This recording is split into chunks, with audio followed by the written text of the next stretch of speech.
Hey everybody, welcome back to the channel, The Moonlighting Warrior. I am a part-time reseller. I have a full-time job and another side hustle. And this is my third side hustle where I am selling on eBay and Amazon. Today I wanted to give some updates on my Amazon business as well as cover some of the items that we've sold in the month of July on eBay. So for our Amazon FBA update, we are starting to make a little bit of headway on our Amazon business. Our business model right now, mostly for Amazon, is wholesale. There are different things you can do on Amazon. Some people will go to retail outlets and look for discounted merchandise and then buy that brand new and send it to Amazon for selling. Some people will shop online for discounted items, deliver them to their door, and then ship them to Amazon for selling. And then some people will have what's called a private label, where they will actually make their own product, their own variation of a product, manufacture it, and ship it to Amazon for sale. My method is mainly wholesale, and so the way that works is I have a wholesale distributor here in the area that I purchase from. I look for products that will sell on Amazon with a good amount of profit based on my cost. And then I buy a certain number of those and send them up to Amazon and let them sell them for me.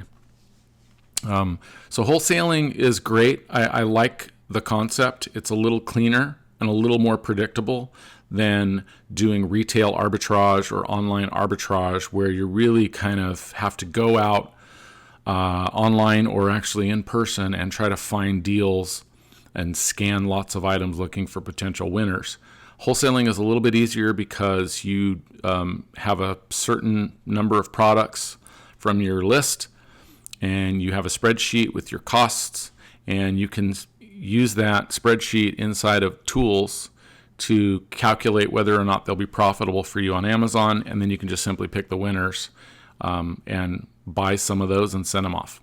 And so that's what I'm doing. I'm trying anyway. I have found a few items that will sell pretty frequently. So I have a couple items that sell on a daily basis. Some sell on a every other day basis. Some are selling once weekly. Some sell as soon as I list them, but they're super expensive, and so it's hard for me to buy them ahead of time and send them out. But hopefully that'll change soon. So we're doing that still, and that's business has been ramping up. And essentially, I've been testing the market with some of these items. So I'll send my spreadsheet into a service. Like, for example, I'll use Tactical Arbitrage, which is a software tool. And they have a wholesale module on there where you can import your spreadsheet. And it'll go out to Amazon and tell you whether or not these items are going to be profitable for you after all the fees and shipping and everything. So I'll use that tool. It'll give me a short list of items. I'll look for items, for example, that provide me with at least $1 in profit after all costs. And then I'll dig a little deeper on there. I'll pull up a Keep a chart, which is a historical sales chart for Amazon items. And I'll look for items that are selling frequently. Big mistake I made early on was looking for things that were profitable without even looking at the sales history. And so I would buy these things and send them up, and then they were just sitting there with no activity because nobody buys them and nobody wants them, even though they're high profit. So I've been, working through the Keep It chart, finding stuff, whittling it down to very few items, and then testing the market by sending up a couple to Amazon. If those sell, then that's kind of a validation. Then I'll send up maybe 5. And then if those sell, then I'm like starting to press on the throttle, and I'll send up 10, 20, whatever, as many as I can afford to buy at once. So I do have a couple of those items now that I am resupplying Amazon with on a weekly basis. So that's been great. Just a little bit of validation that the process I used was actually working, instead of going off of someone telling me what to do, or just strictly relying on a tool and believing what the tool was saying. I want to see actual sales. I want to see the items actually sell and the money come into my account. That's how I validate in the end. So the FBA thing is good. It is easier technically than eBay because there isn't the shipping to each individual customer thing. You just make one shipment per week or however often you want to do it. And, that's pretty much it. The process for doing FBA shipments is a little complex because there is, first of all, you have to do your supplier, you have to order from your wholesaler, you have to do all that. That can be, some work. Once you get the items, though, you also have to prepare the items. So, for example, one of my items is a 2-pack. Actually, a couple of them are 2-packs. And so I have to bag those things up into bags, and they have to be a certain type of bag. They have to have certain labels on them, on the bags. And then I have to go through and print little ID labels for every single item and place the ID tags on each item. Then go through a system of building a shipment, and Amazon will split up your shipment into multiple boxes and multiple locations. So it could be a little hairy. But in the end, I think I'm getting better at it. What used to take me an hour or two now takes me maybe 30 to 45 minutes to do. So that's been good. It's been really getting faster. And that was always kind of daunting for me at first, was doing these shipments and getting it done quick. So getting those done quicker. And so, Amazon FBA seems to be working so far. And we're just going to keep trying to grow that as much as possible. All right. Now, if we move on to our eBay business, let's talk a little bit about that. So in our eBay business, for the past 90 days, we have sold $3,147.49. The last 31 days has been $680.81. Now that number is a little bit lower than normal because we took off around a week for vacation and we turned off all of our listings. So we probably missed out on quite a few sales during that time period. But we knew we were going to do it, and it's not that big of a deal because this is all kind of extra money for us right now anyway. So sales are down a little bit this period just because of vacation.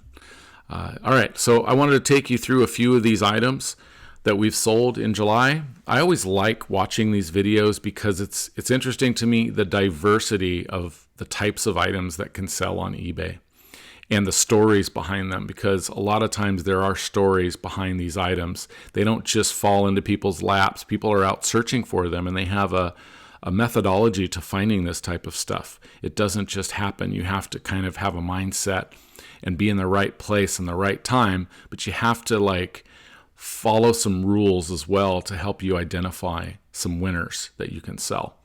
So you can't just show up at a garage sale and say, I'll give you $100 for everything, because you may not sell any of it. You have to know what you're looking for. You have to know what types of items sell better than others. And a lot of that comes with experience and experimentation. So at first, you are going to probably buy things that don't sell. But eventually, after you do that a few times, you'll start building up a knowledge base of items that do and do not sell, and categories that do and do not sell. So hopefully this video is helpful for you and lets you kind of see what we're doing and what we're listing. All right, this first item is a Canon 4-color ink cartridge. And this item was purchased at an estate sale for 25 cents. These ink cartridges are great items if you can find them. This one is new in the box. They sell really frequently on eBay, and they sell for quite a bit of money. And even if they're expired, a lot of times they are still usable, and people will still pay full price for them, or a little bit below maybe the normal price. So this is one of those that I sold for $39.90 and free shipping. All right, next item is a DVD called Bad Girls. I purchased this at a community garage sale event in another community nearby. And this seller had probably 100 different DVDs laying out. And I just was scanning some, and I look at items and try to find items that are, in a really good condition, or even better, is new in the box. And so I literally just went through her whole entire DVD Blu-ray collection and just tried to find items that were new. And you can just tell from the wrapping. And so this one was cellophane wrapped, brand new. and I sold it for $12.95, and I paid $1 for it, so pretty good amount of profit there. And then the shipping is really easy on these because they go media mail, so it's like $1 or $2 shipping at most for these DVDs. So yeah, I was a little bit hesitant to do more DVDs because of the last time I bought a bunch of DVDs, and I'm still trying to sell them all. But DVDs sell. I'm selling at least a couple DVDs every week. So I'm not super afraid of DVDs and Blu-rays anymore as I was at the beginning. All right. And the next item, this is a gun for a paint sprayer. This is the thing that they attach on the end of their air hose, and it holds the paint in a little plastic container attached to the handle, kind of like one of those fertilizer sprayers or insecticide sprayers that you hook to your garden hose. It works with a Venturi valve system. So this item I purchased at an estate sale where there were a lot of new in-box items inside their garage. So this guy had a lot of items that were related to home improvement, related to hunting, fishing, car, automotive stuff. So I picked up anything I could that was new in the box, and I probably had 20 or 30 items from the garage that I bought that were all new in the box. So I bought 2 of these in that estate sale. I believe I paid, $1 for each one of them, maybe. And, charged $19.95 here plus free shipping. So I ended up making around $10, I think, profit on this. All right, next item is an Epson Workforce document scanner. So this is a smaller scanner. It's not like a big flatbed scanner. It's almost a portable scanner that you could kind of lug around with you if you needed to, and it scans documents. And the thing about this item, I purchased it at not an estate sale, but a community garage sale here in our community. And the lady told me selling it that it didn't work and that it only could scan one document at a time. Now, in this type of a unit, that's not that big of a deal because you're not typically putting in a stack of paper anyway. It's usually for one or few documents at a time, but it's supposed to handle multiple documents.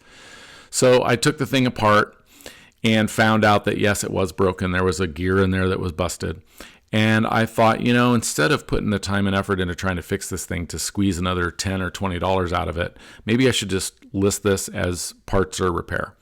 And so that's what I did. And it was kind of a test for me because I have a lot of stuff that I need to sell, but it needs some refurbishing or repair. And it's basically a giant death pile of broken stuff. A lot of it is vintage computer stuff. So this was kind of a test for me to see if I could sell stuff as parts or repair so that they would understand that it doesn't really work 100% if at all, and it's kind of an as-is purchase. So this was great. They paid the shipping on it. So I paid, I think I paid $2 for this, and I made $19.95 from it. So pretty good sale for me, especially since I didn't have to repair it first. All right, next item is a Midland 5-watt 3-channel CB radio, a set of 2. So this was a really cool item. It's very retro, vintage.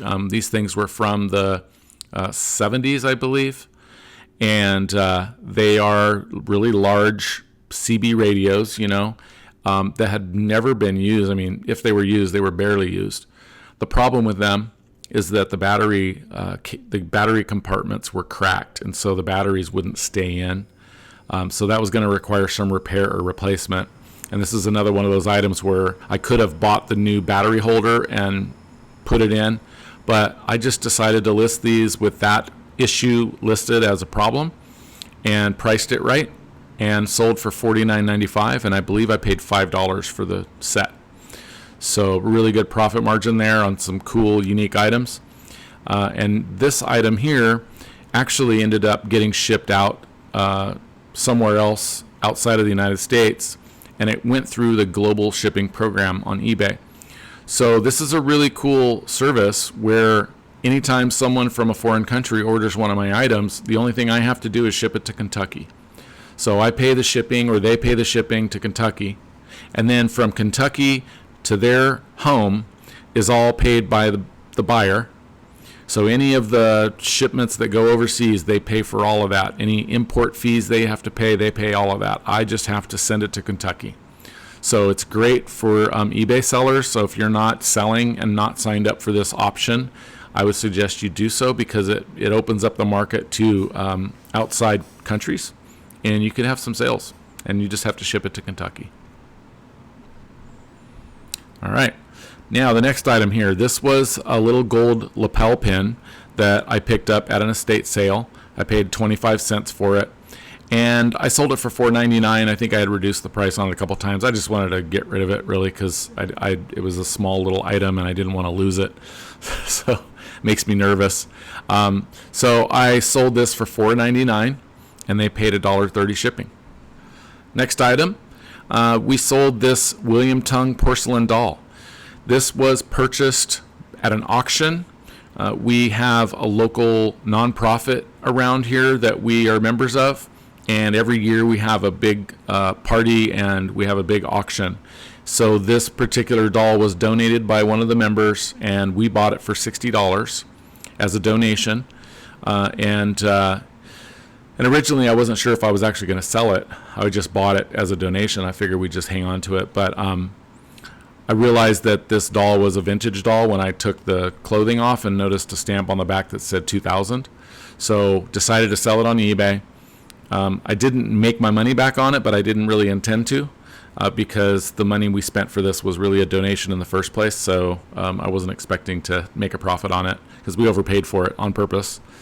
And then the other thing about this doll is, I probably won't do these dolls again if I can help it, because they're really challenging to pack up and ship. They're an odd size, and they're very fragile. And the first couple attempts I had at boxing this doll up, I Frankenboxed it one time, and then that didn't look good. So then I double boxed it, and then it was super heavy, and the shipping was going to be ridiculous, and I was paying for shipping.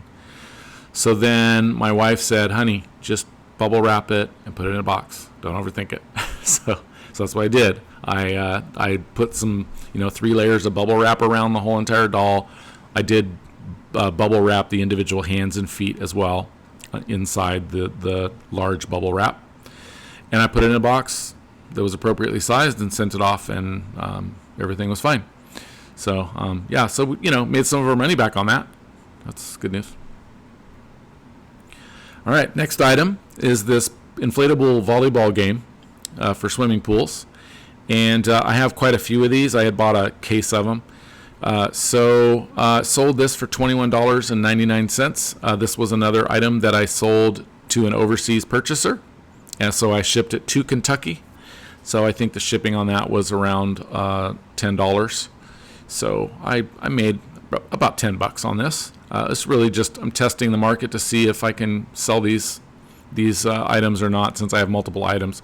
It makes it really easy when you have multiple of the same item, because you can just create one listing and say I have 12 of these, and you don't have to keep listing each individual item. All right, and then the last item we're going to talk about here is this Polaris tail sweep. This sold for $6.99 and free shipping, and the shipping I think ended up being around $1 or something, or $2. So this pool sweep was interesting, this tail scrubber. This is some old stock that I had from my previous pool service business, and it's the original manufacturer's item in the original packaging. But when I was looking to price this thing, there was a bunch of sellers that were selling this same thing for 99 cents, and I just could not for the life of me understand how they were doing that. So there are a few different reasons that people are selling stuff that should sell for $7 and they're selling it for 99 cents. One, they're just trying to get rid of it because they don't want it anymore. So they're literally giving it away or taking a loss just to get it out of their inventory. So that's always a possibility with anything when you wonder why people are undercutting you so badly. Could just be that they really want to get rid of it badly and you don't. So they're just going to inherently be less expensive than you are.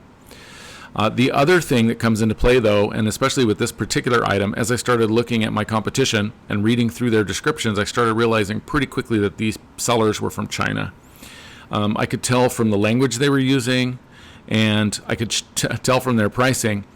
But interestingly enough, some of these tail scrubbers, in the description, there was mentions of shrimp ponds, and it was designed to keep shrimp out of the pump. And I thought, what in the heck? Why are there shrimp in your pool? But then if you read further, it basically says this product may or may not meet the same size requirements that you require, and the item may require slight modification in order to function properly on your pool sweep. So, and they said that the material is made out of cotton, which this material, although it might be cotton underneath, it's coated with plastic, and so it's really kind of plastic, not cotton. So that was really interesting to me that they're selling these things for 99 cents, and they are really designed for keeping shrimp out of a pump in a shrimp pond. And people are buying them. And then the other problem with that is, even though it says it's going to ship from New York, it really actually ships from China first. So it's literally on the slow boat to China for a week or two sometimes. And then it gets to New York, and then they ship it to you from New York. So you have to be really careful when you're out there buying stuff and looking at comps on items, because I will not be purchasing anything that is extremely low priced like this from anybody. I don't care what item it is, because it's just not worth it. I want to buy from people who understand the value of the item, and I'm not going to have to suffer some sort of penalty for choosing the cheap option. So just keep that in mind. All right, well, that wraps it up for today's video. I hope it was helpful for you. If it was, please subscribe to the channel, and if you like this video, give it a thumbs up. You can also make comments down below and start a discussion, and we respond to all of the viewer comments that we get in. So again, we're going to end the video now, but keep an eye out for more videos. We should be coming out with some more real soon. Thanks. Bye.